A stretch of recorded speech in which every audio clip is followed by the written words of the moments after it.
नमस्कार मंडळी, मी अर्चना स्वागत करते आहे तुमचं आपल्या नमो संभवामी या चॅनलमध्ये। आजच्या व्हिडिओमध्ये आपण मोहिनी एकादशीची कथा बघणार आहोत, महत्त्व बघणार आहोत। त्या अगोदर आपण बघूया की मोहिनी एकादशी म्हणजे काय।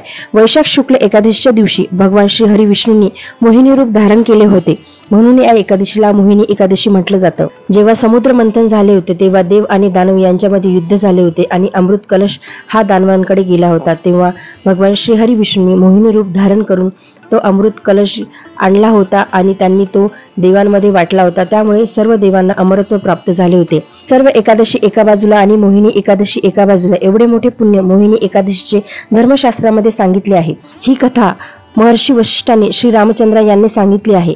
एकदा श्रीराम म्हणाले की हे गुरुदेव, सर्व पापांचे व दुःखांचे नाश करणारे, मनाला शांती आणि समाधान करणारे असे व्रत सांगा। सीतेच्या वियोगामुळे मला खूप त्रास सहन करावा लागत आहे, माझे मन अशांत झाले आहे। त्यावर महर्षी वशिष्ठ म्हणाले, हे राम, आपण खूपच सुंदर प्रश्न मांडला आहे। आपली बुद्धी अत्यंत शुद्ध आणि पवित्र आहे। एखादी व्यक्ती आपले नाव घेऊन शुद्ध आणि पवित्र होते, तरीही लोकांच्या हितासाठी हा प्रश्न चांगला आहे। वैशाख महिन्यात येणाऱ्या एकादशीचे नाव मोहिनी एकादशी असे आहे। हे व्रत केल्याने मनुष्य सर्व पाप आणि दुःखांपासून मुक्त होतो, त्याने सर्व मोहमायेपासून मुक्ती मिळते। मी याची कथा सांगत आहे, ध्यानपूर्वक ऐकावी। सरस्वती नदीच्या काठावर भद्रावती नावाच्या नगरीत द्युतिमान नावाचा चंद्रवंशी राजा राज्य करीत होता। तेथे धन धान्याने संपन्न आणि पुण्यवान धनपाल नावाचा वैश्य देखील राहत होता। तो अत्यंत धर्माळू आणि विष्णू भक्त होता।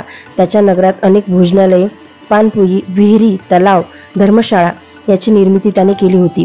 रस्त्यावर आंबे, जांभूळ, कडुलिंबाचे अनेक वृक्ष लावले गेले होते।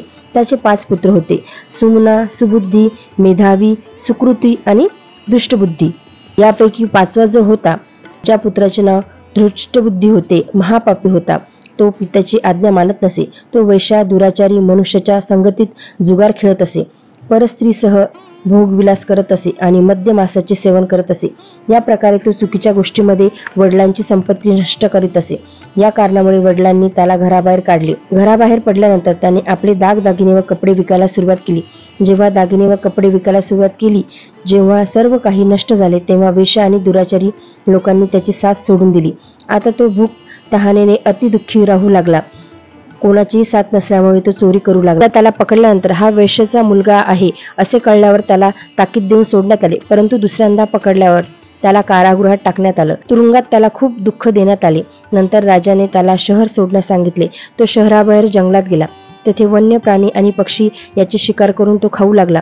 काही काळानंतर तो बहेलिया बनून गेला आणि धनुष्यबाण घेऊन त्यांनी प्राणी व पक्षी मारून खाण्यास सुरुवात केली। एकदा भूक तहानेने व्यथित होऊन तो भटकत भटकत कौंडिन्य ऋषीच्या आश्रमात पोहोचला। तेव्हा वैशाख महिना होता आणि ऋषी गंगास्नान करत होते। त्यांच्या भिजलेल्या कपड्यांचे काही शिंतोडे त्याच्यावर पडल्यामुळे त्याला काही सुदबुद्धी प्राप्त झाली। त्याने कौंडिन्य मुनीसमोर हात जोडून म्हटले की, हे मुनी, मी जीवनात खूप पाप केले आहे। या पापांपासून मुक्तीसाठी सोपा व धन खर्च न करावा लागणारा असा उपाय मला सांगा।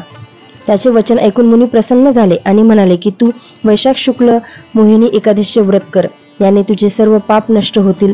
मुनीचे वचन ऐकून तो अत्यंत प्रसन्न झाला आणि मुनींनी सांगितल्याप्रमाणे त्याने विधीपूर्वक व्रत केले।